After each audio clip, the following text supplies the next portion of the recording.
Hey guys, how's it going? Crapan here. Today I want to give you guys my review of all the Kobold cards that we've seen so far. We had a decently sized batch of cards revealed to us yesterday, and I wanted to do a bit more justice now that we have a better idea about what's going on in the upcoming Kobolds Catacombs expansion, to relay the cards that I had a fairly rough review upon my first look at BlizzCon. So let's kick it off with the original cards that they revealed. So I'm going to go quickly through these. You guys have certainly seen some of these if you're a fan of Hearthstone.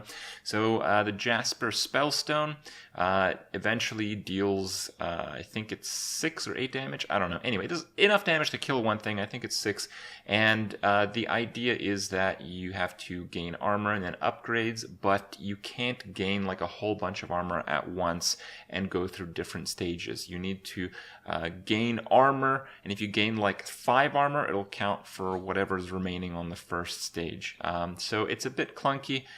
It is a very nice card that could potentially serve a very control-oriented druid. So if you think about it, it's kind of like a shield slam that you just build up. You don't need the requirement for. So it's pretty decent in that end, but control warrior plays very differently than druid right now. But if that changes, this might be all right.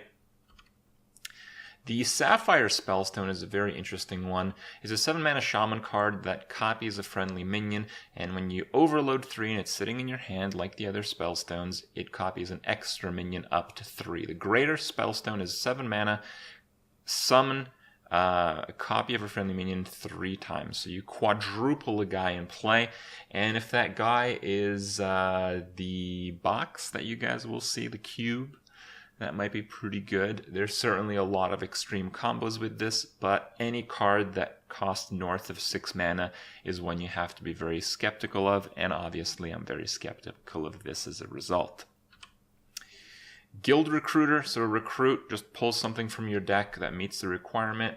Overall, the power level is very low, some combo potential, but looks pretty weak. Rin, so the Warlock Legendary, each class is getting a Legendary that's a weapon and a Legendary that's not a weapon. This is the non-weapon Warlock Legendary. It's a 6 mana for a 3/6 taunt, so out of the gate it's garbage. For those stats you need at least 5 mana, if not 4 these days. So the Death Rattle, so when this dies you get the first seal, and this is a 5 mana spell that spawns a 2/2, then a 3/3, then a 4/4, then a 5/5, and then after that one you get a 10 mana card. I think it's like an 8/8 or something, I don't know, it doesn't matter. Basically when you play it you delete your opponent's deck. That's a pretty good card. I think that alone will probably see play. It's a 10 mana card that doesn't really do anything right away. Yeah, this looks really low on the power level, but who knows. Oh man, the cube. Carnivorous Cube.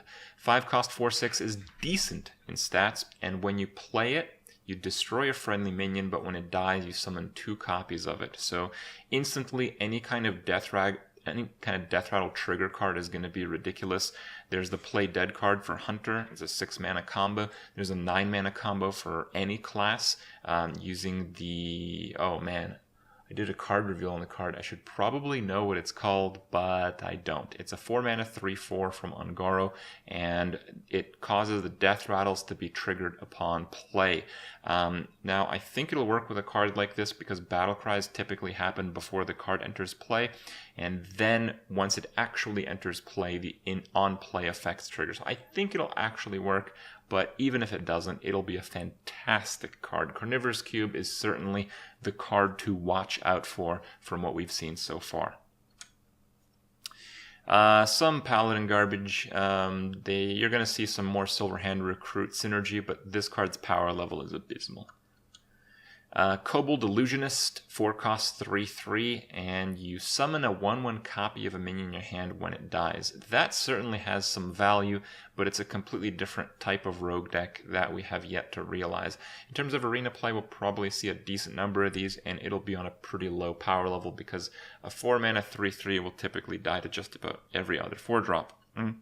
The 1/1 might catch you up, but it might not. Wandering Monster. Secret. When an enemy attacks your hero, you summon a 3-cost minion as the new target. So, in my opinion, this is generally going to be better than Bear Trap. And now we actually have more synergies for secrets. The downside of that is the game is, higher power level cards than when we had Bear Trap. But I think it might see some play. Hunter's typically all over the place, and then it finds some kind of like aggro or like hybrid aggro list. And I can see this maybe making that. Who knows? It's a pretty decent arena card though. Alineth.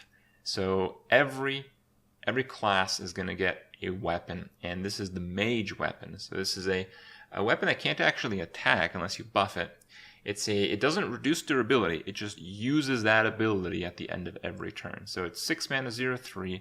At the end of your turn, draw 3 cards. So if you compare this to typical card draw mechanics, like Nourish draws you 3, it does more than that, so maybe that's not a fair one. To draw 3, you typically want to pay about 4.5 mana. So if you get 2 triggers of this, it is worth it. Some people think this card is actually totally broken because if you play a Tempo Mage and you're always drawing cards when you typically run out of minions to play, you're just pulling burn from your deck every single turn and you become unstoppable at that stage. And that's probably true.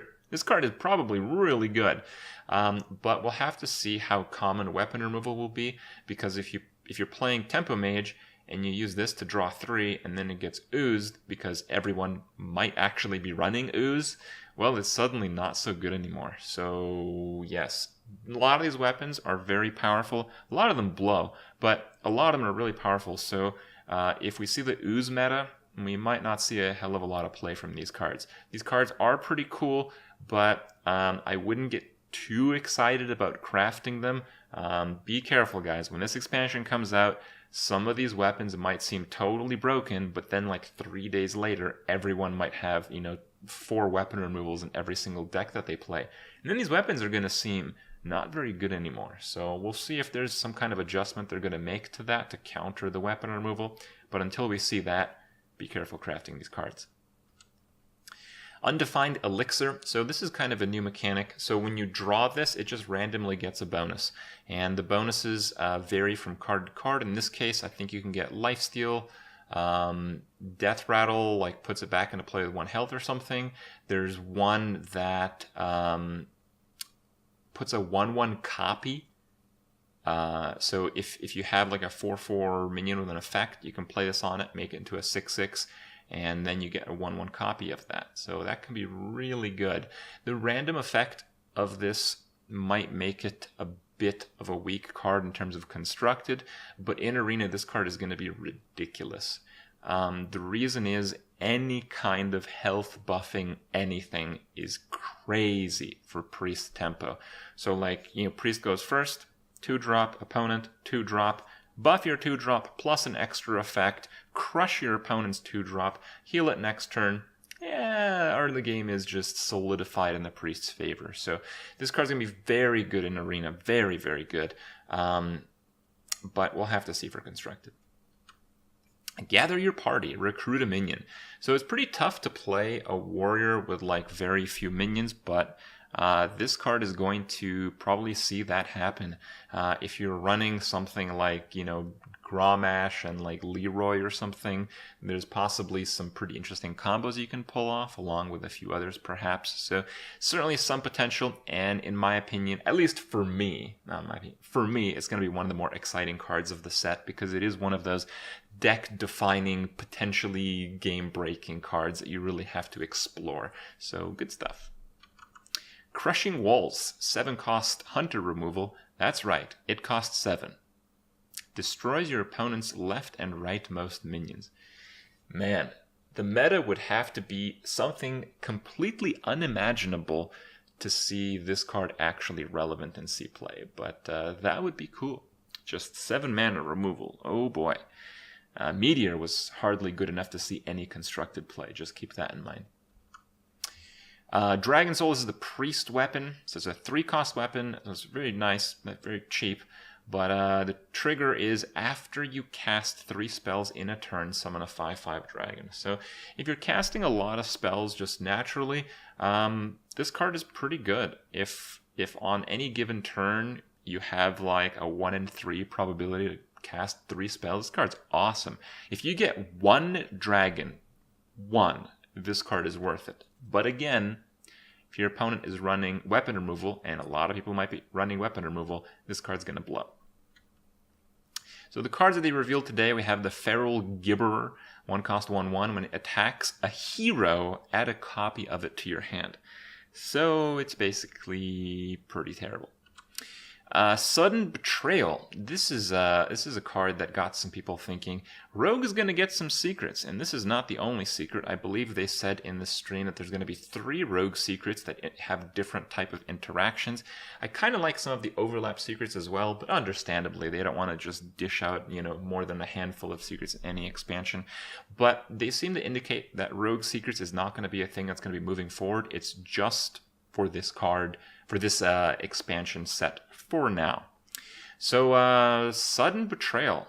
When a minion attacks your hero, instead it attacks one of its neighbors. On the power level, this is generally pretty weak.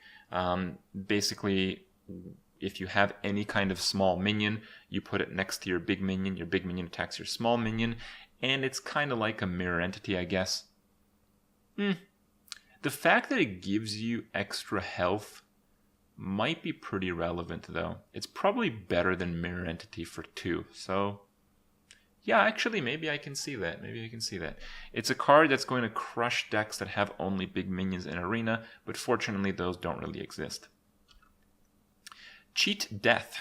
Another Rogue secret. When a friendly minion dies, return to your hand for 2 less. So it's basically a fairly unreliable, pretty crappy version of Shadow Step. But Shadow Step is pretty decent. The main issue with Shadow Step is it doesn't offer any value, but this does. It offers value at the cost of tempo. Is that good?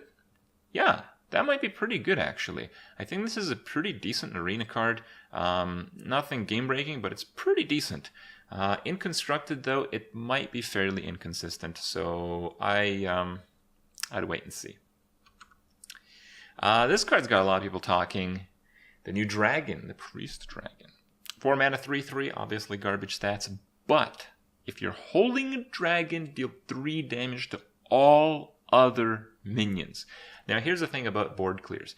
Even the absolute worst, shittiest board clears you could ever imagine that we've seen so far in the game have seen some play in some format with decent success. So is this card good? This card's great. It's great. Absolutely going to see play. Priest might just run like 3 or 4 dragons just to play this card. You have to keep in mind, Priests are so desperate for board clears, they play Auchenai Circle just to have a board clear on 4.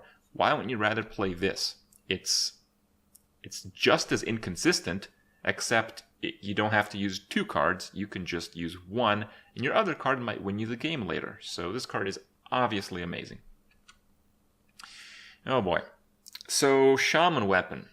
8 cost 3/3 weapon. After your hero attacks, discover a spell and cast it with a random target. So they were saying how a lot of shaman spells don't actually have targets. I'm not so sure about that. But it's true that the random spell generation, when it doesn't have a target, like if it's a board clear, like if it's a card draw effect, like if it's a mass board clear, sometimes if it's a minion targeting effect and you don't have any minions and you can sometimes control that, that's pretty good. And Shaman certainly has a lot of those. Here's where this card fails. If anyone ever had the slightest idea to run any weapon removal, this card is straight up dead. You cannot play an 8 mana weapon that might get oozed and likely doesn't have that big of an impact the turn you play. You just can't. This card costs way too much. I think if this card costs 6 mana, I would be as disappointed, which I think proves that it just costs too much. Maybe there's something I'm missing, and certainly we were missing that X factor with cards like Yogg, but man, this looks really bad. Branching Paths. This is a really interesting druid card. So it costs 4 and you choose twice to draw a card, give your minions +1 attack, gain 6 armor. You can choose the same thing twice. So this could be 4 mana, gain 12 armor, which alone is actually a pretty good card.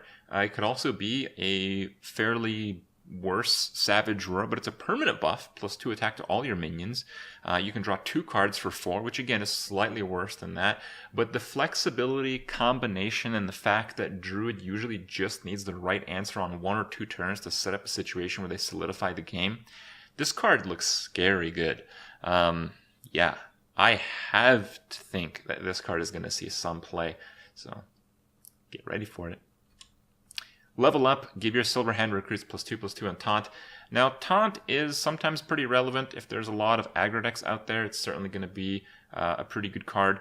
But, you know, you have to compare this to old cards like Quartermaster, and Quartermaster wasn't that broken. It was pretty good, but it wasn't, like, super broken.